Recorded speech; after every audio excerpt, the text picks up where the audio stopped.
Good morning students, I am Nituttam, your SST teacher, and today we will discuss about a chapter number 5th of history, tribal societies and colonies. Students, in this chapter we will discuss about tribals, effects of colonial rules of tribals,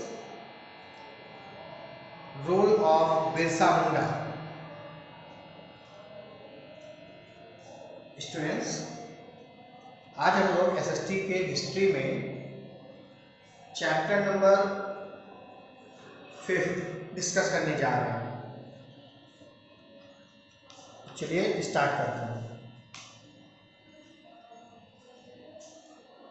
सबसे पहले हम लोग बात करते हैं tribals के बारे में कि ये जो ट्राइबल्स हैं ये हैं कौन, क्या होते हैं और ये रहते कहाँ हैं, हैबिटेट के बारे में। तो सबसे पहले हम लोग इसका डिस्कशन करते हैं। देखिए, ये जो ट्राइबल शब्द है इसका मतलब होता है आदिवासी। क्या मतलब होता है? आदिवासी। ये आदि का मतलब होता है, जो आदिवासी है उसमें जो ADI है आदि, उसका मतलब होता है बिगिनिंग। बिगिनिंग मतलब शुरुआत, मतलब अर्ली स्टेज, अर्ली टाइम। समझ रहे हैं ना? मतलब शुरुआती जो समय था वो, जैसे बोलते हैं ना मतलब आदिकाल, आदि मानव कहते हैं ना, मतलब स्टार्टिंग में जो फेस है हमारा उसको हम लोग ये बोलते हैं ना, तो वो आदि। और वासी का मतलब होता है ओरिजिनल रेजिडेंस या इनहैबिटेंट। ओरिजिनल रेजिडेंस का मतलब होता है जहाँ के वो सच में रहने वाले रहते हैं, वो जो हैबिटेंट है उनका, जहाँ पर उनका आशियाना है, जहाँ वो रह रहे हैं। ठीक है? तो ये दोनों जो शब्द हैं, ये दोनों शब्द मिलकर बनाते हैं आदिवासी। अब क्लियर हो रहा है आपको? ठीक है। आप लोगों ने देखा होगा कि बहुत से लोग आज भी ऐसे हैं जो लोग जंगलों पे निवास करते हैं।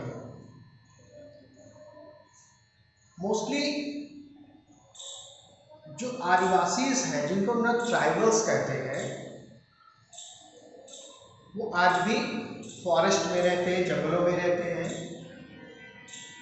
उनके कल्चर्स, ट्रेडिशंस, कस्टम्स, ये जो हमारी लाइफ है, जो जिस लाइफ में हम लोग रह रहे हैं, उससे बिल्कुल डिफरेंट होती है। ठीक है? They are bound together by the common culture, custom and the psycho economic life. ये लोग जहां पर भी रहते हैं, साथ में इनके अपने कल्चर्स होते हैं, इनके अपने ट्रेडिशंस हैं, कस्टम्स हैं। ये लोग एक साथ रहकर उनको फॉलो करते हैं। The tribals in India mostly live in the forest or the hilly areas, but there are also tribes who live in the plain and desert areas. They are engaged in the occupation like the hunting, the cultivation, and the other labor-oriented work. जो tribals होते हैं ये mostly जंगल में रहते हैं ज़्यादातर, कुछ hill stations में भी रहते हैं। ठीक है ना? और कुछ लोग ऐसे हैं जो प्लेन एरिया में रहते हैं या डेजर्ट एरिया में। डेजर्ट मतलब आपका रेगिस्तान का जो एरिया है वहाँ पर भी ये पाए जाते हैं। लेकिन इनकी जो संख्या है, जो number of the tribals communities हैं जो डेजर्ट या प्लेन एरिया में रहती हैं, वो बहुत कम है। ठीक है? मोस्टली जो ये लोग हैं ये फॉरेस्ट या हिल स्टेशन पे ही बेसिकली रहते हैं, पाए जाते हैं। अब इनका एक्टिवेशन मतलब कौन कौन से काम करते हैं, किन चीज़ों में एंगेज रहते हैं, तो ये शिकार करते हैं। आप जाहिर सी बात है, आप सोचिए कि जो व्यक्ति फॉरेस्ट में रहेगा, जंगल में रहेगा, तो उसको अपनी सभी ज़रूरतों को, जो नीड है उनकी, उसको करने के लिए वहीं पे डिपेंडेंट रहना पड़ेगा, है ना। अगर उसे को पेट भरना है, खाना खाना है, तो उसको शिकार करना पड़ेगा, तभी तो खाना खा पाएगा। क्योंकि वो लोग वहाँ पर फार्मिंग तो करते ही नहीं है, अब तो करते हैं बट पहले तो नहीं करते थे, जानते नहीं थे वो लोग। अगर उन्हें खाना पकाने के लिए किसी चीज़ की ज़रूरत है तो वो लोग लकड़ियाँ काटेंगे, क्योंकि आग जलेगी तभी खाना पकेगा, है ना। तो मोस्टली वो क्या करते थे, उनकी जो पूरी लाइफ थी वो उसी पे डिपेंडेंट थी। अब जैसे हम लोग यहाँ पर अगर किसी की तबीयत खराब हो जाती है तो हम लोग क्या करते हैं, डॉक्टर के पास चले जाते हैं, डॉक्टर आपको मेडिसिन दे देता है और हम लोग ठीक हो जाते हैं। इन कामों के लिए भी वो लोग फॉरेस्ट पे ही डिपेंडेंट हैं। अगर वहां पर किसी को बीमारी हो जाती है, कोई अगर वो सफर करते हैं तो वो लोग उन जंगलों से जो जड़ी बूटियां होती हैं उनको निकालते हैं और उनसे वो लोग अपना इलाज करते हैं, ठीक है। तो मोस्टली वो लोग किस पे डिपेंडेंट है, फॉरेस्ट पे डिपेंडेंट रहते हैं। दूसरी सबसे बड़ी बात ये है ना कि वो लोग अपनी लाइफ में किसी के इंटरफेरेंस को पसंद नहीं करते हैं। वो नहीं चाहते हैं कि कोई भी आकर उनके कल्चर, ट्रेडिशन या जो भी उनकी लाइफस्टाइल है उसमें किसी भी प्रकार से कोई इंटरफेयर करे, ठीक है। कल्टीवेशन भी करते हैं, कम मात्रा में करते हैं लेकिन कल्टीवेशन करते हैं। अगर हम लोग ट्राइब सोसाइटीज़ के बारे में बात करें तो social structure of the Indian tribal communities varies to the region to region and belt to belt. Each tribe has its own separate identity and it's the evidence to its the distinctive community and dialect, dress and form of worship.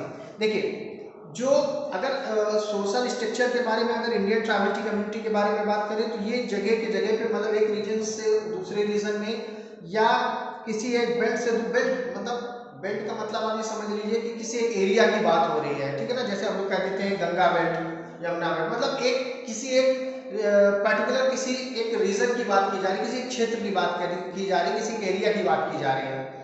तो ये क्या है, ये सबके belt to belt और reason to reason क्या है, different रहते हैं, अलग अलग रहते हैं, ठीक है ना। वैरायटीज रहती है इनमें और इनकी जो आइडेंटिटी है वो अपनी खुद की आइडेंटिटी सेपरेट होती है। मतलब कि किसी एक ट्राइबल कम्युनिटी की अपनी एक आइडेंटिटी होती है, जरूरी नहीं है कि जैसे वो है वैसे दूसरी ट्राइबल कम्युनिटी हो।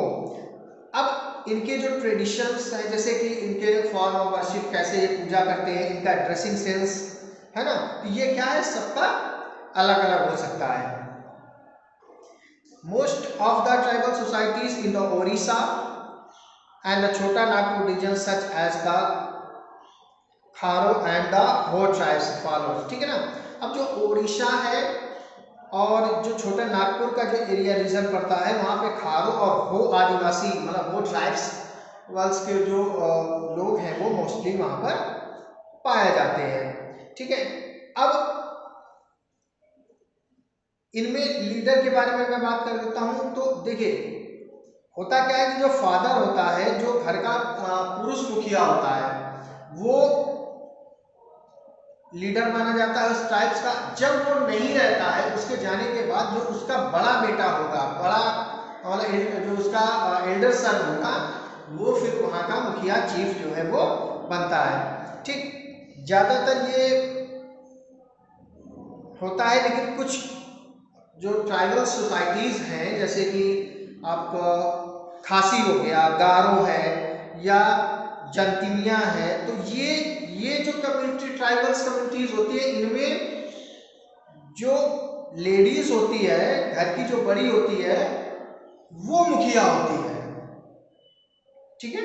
लेकिन ऐसी कम्युनिटीज बहुत कम है, मैंने आपको जो एग्जांपल्स बताए मोस्टली उतने ही होंगे। अगर इनके ट्राइबल्स इकोनॉमिक्स के बारे में बात करें तो ये डिपेंडेंट होते हैं नेचुरल रिसोर्सेज पे, जैसा कि मैंने आपको बताया था अभी, ठीक है। और जूम कल्टीवेशन ये लोग करते हैं। जूम को कल्टीवेशन का मतलब ये होता है कि एक जगह पे इन्होंने खेती की, फिर इसके बाद ये वहाँ पर आग लगा देते हैं, उसको पूरी तरह से जला देते हैं और दूसरी जगह पर जाकर खेती करना स्टार्ट कर देते हैं, ठीक है ना। तो इस तरीके के ये लोग कल्टीवेशन मतलब खेती करते हैं, जो कल्टीवेशन कंट्रीब्यूशन करते हैं।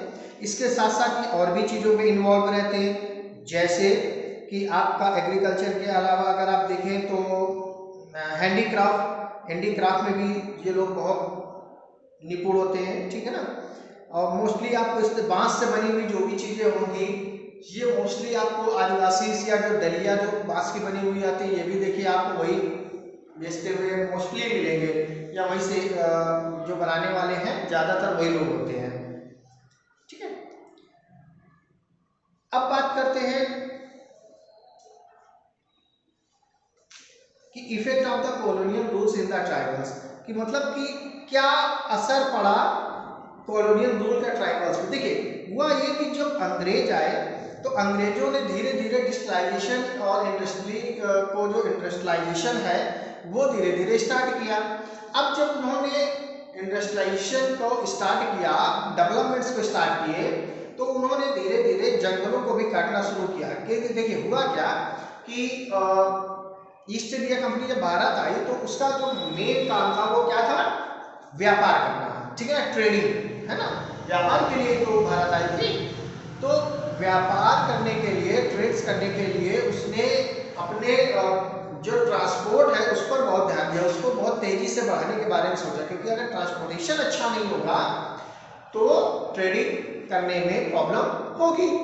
तो अब जब उन्होंने रोड्स बनाने शुरू किए, हाईवेज बनाने शुरू किए और रेलवे लाइन बनानी स्टार्ट की, तो बहुत सारे जंगल ऐसे भी थे जिनको उन्होंने काटना शुरू कर दिया।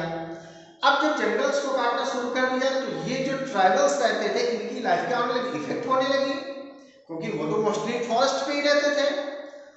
अब जब उनकी लाइफ इफेक्ट होने लगी तो उन्होंने क्या किया, रिवॉल्ट करना शुरू कर दिया, मतलब आंदोलन शुरू कर दिए, विद्रोह शुरू कर दिया, है ना। अब आप बताइए, आप अगर कहीं रह रहे हैं और आपके हैबिटेट पे कोई आकर आपको डिस्टर्ब करने लगे तो विरोध तो होना ही है, ठीक है। तो इसमें कुछ फेमस जो हमारे रिवॉर्ड्स हैं इनके विषय में हम लोग जानकारी लेंगे। सबसे पहले है पहरिया। तो पहरिया जो रिवॉल्ट है वो 1772 के आसपास ब्रोकआउट होता है और ये तिलका मांझीस जो थे उनके लीडरशिप में ये स्टार्ट किया गया था, ठीक है। फिर इसके बाद अगर हम बात करें 10 the beginnings of the revolt of the Munda tribes in 1811 to 1833, मतलब 1811 से लेकर 1813 के बीच में। इसके बाद हम लोग बात करेंगे हो ट्राइबल्स के विषय में। हम लोगों ने पीछे थोड़ा सा पढ़ा भी था, उड़ीसा और छोटा नागपुर के एरिया के जो रहने वाले ट्राइबल्स थे, है ना, उनके विषय में। तो हो ट्राइबल्स पीसेंट द रेवोल्यूटेड इन 1820, मतलब 1820 में उन्होंने रिवोल्ट स्टार्ट किया। हो tribals inhabited the region around the Chota Nagpur प्लेंट्यू Jharkhand, मतलब झारखंड के छोटा नागपुर के प्लेंट्यू में वो लोग मोस्टली रहते थे। और ये जो इस रीजन पे जो रूल कर रहे थे वो थे राजा ऑफ सिंहभूम, ठीक है। तो वो वहाँ पर क्या कर रहे थे, रूल कर रहे थे। फिर इसके बाद अगर आप बात करेंगे तो कोई रिबेलियन के बारे में बात करेंगे हम लोग। कोई rebellion were the tribals the inhabiting the large portion of the Chota Nagpur reason, मतलब ये जो कोई ट्राइबल्स के लोग थे ये छोटा नागपुर के बड़े एरिया में रहते थे, मतलब छोटा नागपुर का मोस्टली जो एरिया था उसमें इसी मतलब यही जो कोई ट्राइबल्स थे, आदिवासी थे, ये लोग रहते थे। The main causes of the Kol rival were the resist the British entry into their dominant and the oppression the local tribals of the non Adivasis. ये विद्रोह हुए क्यों थे, क्योंकि जो ब्रिटिशर्स थे उन ब्रिटिशर्स ने वहाँ रहने वाले जो आदिवासी थे उनकी लाइफ इंटरफेयर करना शुरू कर दिया और उनको नॉन आदिवासी कहना स्टार्ट कर दिया। इसकी वजह से ये कोल ट्राइबल्स रिवॉल्ट होता है 1831 से लेकर 32, मतलब 1831 से लेकर 1832 तक के बीच में, ठीक है। अब हम लोग बात करेंगे जो संथाल रेबेलियन का रिवॉल्ट हुआ था, जिसमें 1855 टू 1856 मतलब 1855 से लेकर 1856 तक के बीच में ये हुआ था। ये mostly Santhal region extended from Bihar to Orissa, मतलब कि ये जो संथालीस जहाँ पे रहा करते थे, आपको पता होगा संथाली भाषा जो है वो हमारे कॉन्स्टिट्यूशन में जो 22 भाषाओं का उल्लेख किया गया उसमें से एक भाषा संथाली भी है, बाद में इसको ऐड किया गया था। तो बिहार से लेकर उड़ीसा तक में ये फैले हुए थे। ठीक है, अब सबसे जो फेमस जो इनका रिवोल्ट हुआ उसके बारे में बात करते हैं, रोल ऑफ बिरसा मुंडा। ठीक है ना, Birsa Munda was a great tribal leaders of the Chota Nagpur प्लेन्यू reason, मतलब कि जो बिरसा मुंडा थे ये छोटा नागपुर प्लेन्यू जो मतलब छोटा नागपुर का जो एरिया था वहाँ के एक महान नेता थे, और 15 नवंबर 1875 को रांची में क्या हुए थे, पैदा हुए थे। ठीक है, अब उन्होंने किया क्या था कि जो एक्ट पास हुआ था, जो ब्रिटिशर्स ने एक implementation of the forest act 1882 जो उन्होंने पास किया था, उसके अगेंस्ट उन लोगों ने क्या किया, विद्रोह करना स्टार्ट कर दिया, और बाद में provision the British government notice all the wasteland of the villages as protected forest in 1883 to 1884। तो ये बिरसा मुंडा ये भी एक आदिवासी थे और बहुत अच्छे एक वहाँ के लीडर माने जाते थे, जिन्होंने अंग्रेजों के जो ब्रिटिशर्स थे उनके अगेंस्ट बहुत तेजी से विद्रोह स्टार्ट किए थे। खैर बाद में जो ब्रिटिशर्स थे उन्होंने इस विद्रोह को दबा दिया, लेकिन इसका इम्पैक्ट अगर आप ट्राइबल्स हिस्ट्री पढ़ेंगे, जब आप आगे की क्लासेस में आपको मिलेंगे तो आपको उसको अच्छे से पढ़ने को मिलेगा। Students, I hope you enjoyed this video, and if you have any doubt, if you have any confusion, if you want to ask anything, then you can ask me. So till then, bye bye.